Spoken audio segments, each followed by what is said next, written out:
Hey everyone, welcome to my talk, Pandemic in Plaintext. My name is Troy, aka Wave Guide on Twitter. I'm an RF engineer in the aerospace industry. I was formerly a security engineer in the access control and lock industry for a number of years. I also host a channel over at hackerwarehouse.tv, and I just wanted to give a special thanks to IoT Village and to DEF CON Safe Mode for hosting this talk, and to my friend Voxel for this really cool setup and background. So let's get started. Pandemic in plain text. All right, the purpose of this talk, and I want to be really clear, is to stop the use of insecure communications in hospitals by shining light on the use of insecure wireless communications that are accidentally leaking your health data and violating your privacy laws. I'm not here to bash hospitals. I'm not here to bash the medical industry. I just want to bring to light that there is this leak happening, and it's been happening for 20 years. And right now, in the middle of this pandemic, I think it's really important that we pay attention to this and that we fix this problem. And just to note that none of your healthcare providers are really doing this intentionally. This appears to be accidentally that they're leaking your information, and they just don't know it. And if you don't want to watch the rest of this talk, the TLDR is, hey, your COVID test results are being literally broadcast from mountains. Yeah, so the story behind this is if you go back to November or December, a lot of us were looking at Twitter and watching this pandemic come across China. And we were really asking ourselves these questions, like, is this real? Is this going to come over here? Then it kind of came across the ocean, and we got to ask these questions about, do we have enough beds and PPE and any cries for help, and are there going to be shortages? And I just started having all these questions, and I really was looking for data on this stuff. And like most of the people, it's kind of hard to sift through all the incoming data that we get through the news, and I just really wanted the hard data. And I wanted to know, is it affecting my community? And if I could see the data, then I would be able to answer these questions. And I remembered that I think I knew an answer to these questions using RF and wireless. And that was through something called POGSAG, which is pagers. I remember a couple of years ago, we did a talk on Hacker Warehouse TV. Not really a talk, but we did a show about how to decode pager messages that are freely being broadcast in the air. And when we did that, we saw a lot of things that were medical related. And I thought, well, maybe it's a good time to revisit that and see what we can find and see if any of these questions could be answered with data over the POGSAG network. All right, well, just a little legal disclaimer for this talk. I'm not a lawyer, but I think the following is true. Possessing a software-defined radio. Yeah, that's totally legal. Ham radio operators do that across the globe. Receiving 900 megahertz signals on those SDRs. Yeah, of course that's legal. Listening to audio on those signals, just like voice or tones, yep, nothing special there. Decoding the audio of those signals, well, that depends. Are they encrypted? In this particular case for this talk, no, not even a little bit. This is all plain text tones, and we're just decoding them. That is legal. Decrypting secure messages or anything that's encrypted, that is not legal. And in this particular case, nothing was decrypted. Distributing or sharing patient information, obviously that is not legal. Don't distribute any personal information or any sensitive information that you may receive over these plain text broadcasts. But for the hospitals that are broadcasting the patient information from a mountaintop antenna, apparently that's perfectly legal. I don't know. Maybe that's just a HIPAA violation. Again, I'm not a lawyer, but let's continue. All right, is this a new vulnerability? The answer, unfortunately, is no. I'm not, unfortunately, dropping 0 days here. This has been around for quite some time. I think it was DEF CON 5 this was brought up. Back in 2016, there was also the Holy Pager artwork, I believe it was in Chicago, where it would intercept all POGSAG pager messages, and it would forward them randomly to one of 3 pagers on display, and then it would print out a continuous roll of receipt paper, making a big pile of personal information that they automatically redacted. So that was pretty cool. Then back in 2018, this was brought up again. It was kind of localized to 5 or 6 hospitals. Did some digging into that case, and it seemed that the response was that intercepting or decoding these tones was a sophisticated attack. And I think you'll see at the end of this talk that that is not the case at all. All right, where to begin? In order to do this, you have to get some gear. And back in 1997, I would have agreed that it's a sophisticated attack, but not today. Back then, you'd have to get a scanner. You'd have to modify it with something from Loft Heavy Industries, like this PogSac decoder from back in the day. I think that thing was $60. Then you would go over to this Doctor Who's Radiophone site, which I used to frequent quite often when I was a teenager. And then you would have to stuff all that back into the scanner, and then you could decode these tones. And so yes, back in 1997, that was a sophisticated attack. However, in 2020, you just have to buy a $20 SDR, and you can get those from Hacker Warehouse. You can get them off Amazon, off eBay. It's really just too easy now. You really just plug in the SDR, download some software, and then you tune to the signal. It's almost as easy as getting in your car and tuning in a frequency on your radio. You pick one of these frequencies here. These have been around for 20 years. The pager networks really haven't changed. And you tune into them, and you're going to hear some tones. Now, the frequency used for this talk was 929.596. I localized the signal. It's coming from Santiago Peak, the antenna farm up there, and it has a lot of coverage. I was picking up hospitals from about a 70-mile radius. So a lot of stuff from Riverside, Pomona, down San Diego area, Irvine, not so much from LA County, but everything you see there in the circle was definitely within range of this tower. And the way the towers work is they relay off of one another. So a lot of times if you're not close to this tower, you'll be close to another tower, and you can find a signal that way. These signals are very strong. They're probably, when you plug in the software and you tune to a station, they are the strongest stations around. Okay, so as far as the signal goes, it sounds a little something like this. This was provided by Not Absorb. They said they got it from Matt Damon. I'm not sure if that's true, but it sounds like kind of like an old modem tone, right? So that's what you're listening for. So when you tune to that 929 frequency, you're going to hear a whole lot of that. Okay, so the audio tone you just heard basically is a little more advanced than like a DTMF tones on a keypad. So like whenever you press 1 on your telephone, you get a combination of this 1209 hertz and this 697 hertz, and that's how the system knows that's a 1. Similarly, frequency shift keying, whenever you lock onto that 929 megahertz signal, those audio shifts you hear are creating ones and zeros in the bit stream, and that's kind of in a nutshell how FSK works. Remember, I'm watering this down for kind of all audiences, but the point is the tones will create the frequency shift keying, which then creates data. And a Windows program like PDW will decode that data, and it'll just put it across your screen like this. And so this is actually what you just heard decoded. It's the standard DEF CON, drink all the booze, hack all the things mantra. So that's how this works.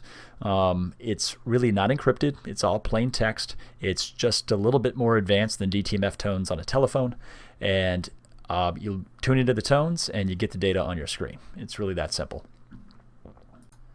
So now that you know how it works and how to decode a dual core song, let's shift back to kind of the hospital research. So I did a little digging here. There was this research about use of technology for patient care related communications. The gist of that paper was that 80% of hospitals still use pagers, And in that paper, they actually believe that pagers are more secure than cell phones. And you can check out this link and read more about that. But the quote that stood out to me was this one. "They send only numeric messages or basic text messages," says Dr. So-and-so. "This way, no confidential information can get in the wrong hands." As could happen with a cell phone. And I think that is the heart of this problem. Pagers are actually thought of as a very good tool and a secure tool to use in hospitals, when in fact they're not. So if we kind of know that, then it kind of makes sense why all HIPAA compliance is being put into the network and securing the network within the hospital. And the pager usage is not really thought of as an open door. It's thought of more secure than that network. And what I found was that the pager usage actually isn't. So if we go back to that quote of "they send only numeric messages, basic text messages, and no confidential information can get in the wrong hands," it's actually quite different. So here we go. This is a basic pager message from a hospital. It's leaking your personal information, and it even includes COVID results. This is one dissected, so I'll walk through this. You have the pager number, followed by the message time it was sent, the message date, Flex A, which is a type of POGSAC-related protocol, Alpha, which kind of defines the type of flex. There's different types. It includes this automated system name, which I'll touch on in a bit. It has the hospital name. It then goes into requested, which this is a bed request. Last name, first name, age, gender, isolation protocol. That kind of tells a PPE. There's droplet, which is like a face mask. Sometimes it says full PPE. Sometimes it says face. Different things there. The origin unit, sometimes it says doctor's name, sometimes it says a unit. In this case, it was the emergency department, or usually that's emergency something. Sometimes it's a full doctor's name. And then in the comments right there, it says COVID positive and or COVID negative. So that is a basic pager message that is not supposed to have any of your personal information in it. Because of COVID, they have gotten quite bloated with personal information. It didn't used to be this big. And that is the point of this discussion, is this is what a simple text message looks like now. And it has too much personal information in it, and it has a lot of privacy violations in it as well. So once I saw that, what did I do? I decided just to let that decoder run. So I ran it for 52 days, mid-March through August 1st, 2020. Looking at COVID-related results, they would come across the screen. It resulted in 52 files, only 28 megabytes worth of data. And remember what I was looking for in the beginning? I was trying to figure out, hey, is this pandemic real? I didn't know anybody that had it. I didn't know if it was in our hospitals. So I really just wanted to trust the data and see for myself. Was really concerned about this whole, do we have enough beds, PPE, and shortages? Wondered if there was data that would support that or give me a number. Wanted to know if it's affecting my community. And I wanted to know, is anybody out there doing this right and sending these messages securely? And so I got answers to all of these, really. This is what a basic pager text message looks like, and here's some of the information we got. So hospital bed requests, they include COVID results. You can see over here, COVID positive, COVID positive. They came from a couple different systems. This one came from an XT system.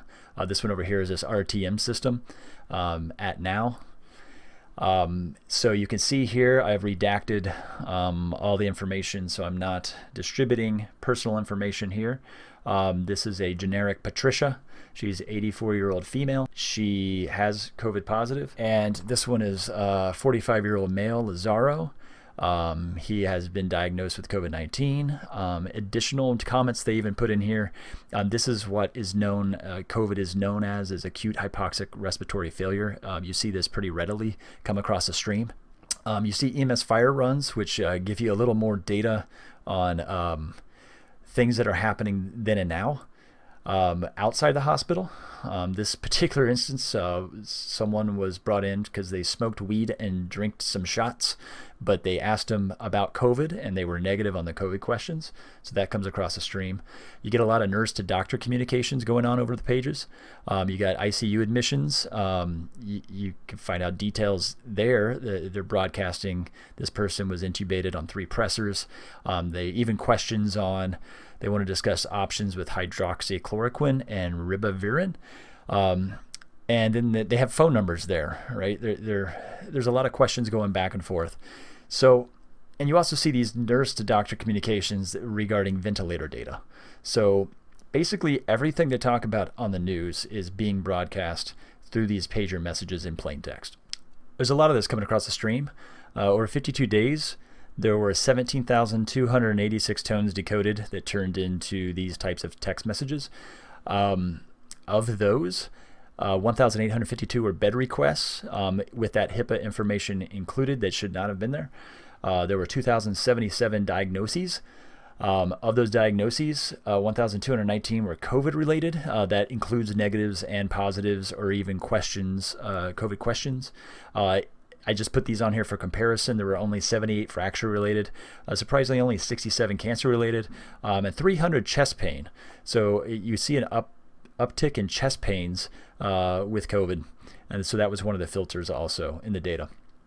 Average age of patients with the virus was about 72 within that tower. But like I said, there's towers across the United States everywhere that are broadcasting this.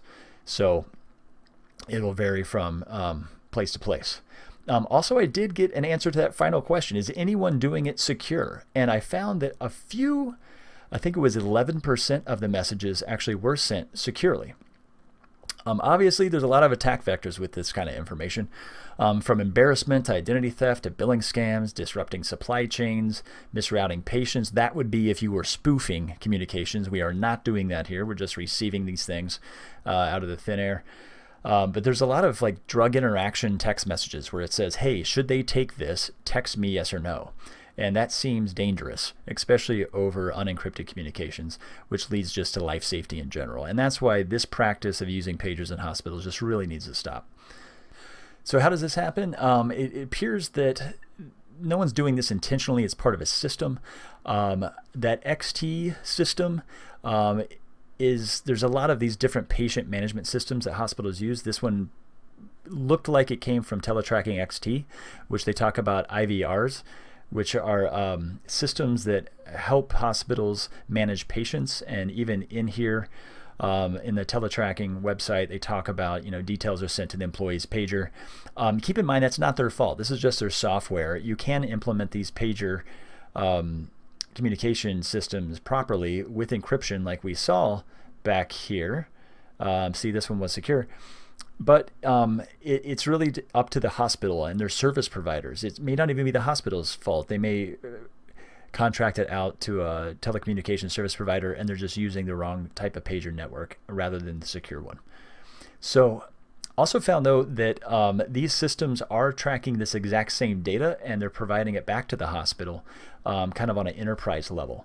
So that the heart of the data is the pager data, and then you can create these dashboards. And so they're actually doing what I was trying to do, but they're doing it within the hospital. And you can see it's very valuable information for the hospitals, but it just needs to stay within the hospital, right? So what answers did I get? Yes, this is real. It's happening. I saw EMS run confirmations. The symptoms match. We can see most bed requests. It seemed like bed levels were okay. Didn't see a lot of messages where people were worried about that, but that was just my area. I'm sure that's a problem other places. I was able to see in my community that the older population was more affected. And I also was able to answer the question of, is there a lot of security here? And it was not. Only 11% of the messages were actually secured and encrypted, and in no way did I try to decrypt them at all. That would have just been too hard when you have thousands of them that are not encrypted. So where do we go from here? Healthcare providers need to do this stuff. And I've been in the industry, so these are the questions that Some of these roles need to ask. I won't go through all these, but CIO, you need to allocate budget. IT needs to ask some questions. Auditors, start auditing these pager networks, please. Lawyers, start asking questions. Reporters, spread this information and this talk so we can have these conversations about healthcare system. And patients, you can ask your providers about their pager system security if you see your doctor wearing one. Hospitals just need to listen to the security community. Please don't say that this is a sophisticated attack, because it's not at all. It's super easy. We just need to upgrade the security in these systems. And for the healthcare providers, they just need to keep up the good fight. Let IT deal with this, and keep doing what you're doing, because we're all thankful for everything that you do. All right, thank you. I think my time is up. Thanks again, everybody, for listening. If you want to hit me up on Twitter, you can reach me at waveguide. That's at WAVEGUYD. And we're on the Discord link right here. I'll be doing Q&A right now. So talk to you soon, and hopefully see you next year. Thanks.